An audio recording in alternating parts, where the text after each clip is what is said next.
കരൾ രോഗത്തെ തുടർന്ന് വ്യാഴാഴ്ച രാത്രി അന്തരിച്ച നടൻ വിഷ്ണു പ്രസാദിന്റെ വിയോഗത്തിൽ മലയാള ടെലിവിഷൻ വ്യവസായം ദുഃഖത്തിലാണ്.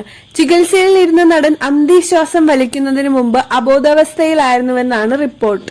വിഷ്ണുവിന്റെ വിയോഗ വാർത്ത ആരാധകരെയും സഹപ്രവർത്തകരെയും ദുഃഖത്തിലാഴ്ത്തി. മലയാള ടെലിവിഷൻ രംഗത്തെ നിരവധി താരങ്ങൾ അദ്ദേഹത്തിന്റെ ദുഃഖം രേഖപ്പെടുത്തി. ദുരന്ത വാർത്ത പുറത്തു വന്നതിനു ശേഷം സോഷ്യൽ മീഡിയയിൽ അനുശോചന പ്രവാഹമാണ്.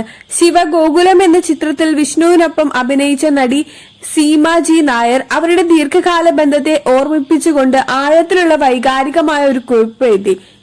വർഷങ്ങളുടെ ഒരു ബന്ധം അവസാനിക്കുന്നു. എന്റെ മകൻ അപ്പുവിന് വെറും 6 മാസം പ്രായമുള്ളപ്പോൾ തുടങ്ങിയതാണ് ഞങ്ങളുടെ ബന്ധം. ഗോകുലത്തിൽ എന്റെ സഹോദരനായി അഭിനയിക്കാൻ വിഷ്ണു എത്തി. അവിടെ നിന്നാണ് എല്ലാം തുടങ്ങിയത്. അവർ പങ്കുവച്ചു. സീമ അടുത്തിടെ ആശുപത്രി സന്ദർശിച്ചതും ഓർമ്മിച്ചു. തമാശകൾ പറഞ്ഞുകൊണ്ട് മാനസികാവസ്ഥ ലഘൂകരിക്കാൻ ശ്രമിച്ചു. ഞാൻ അവനെ ഒറ്റയ്ക്കൊരു ആനക്കൊമ്പ് എന്ന് വിളിച്ച് കുറച്ച് തമാശകൾ പറഞ്ഞു. അവൻ പുഞ്ചിരിച്ചു.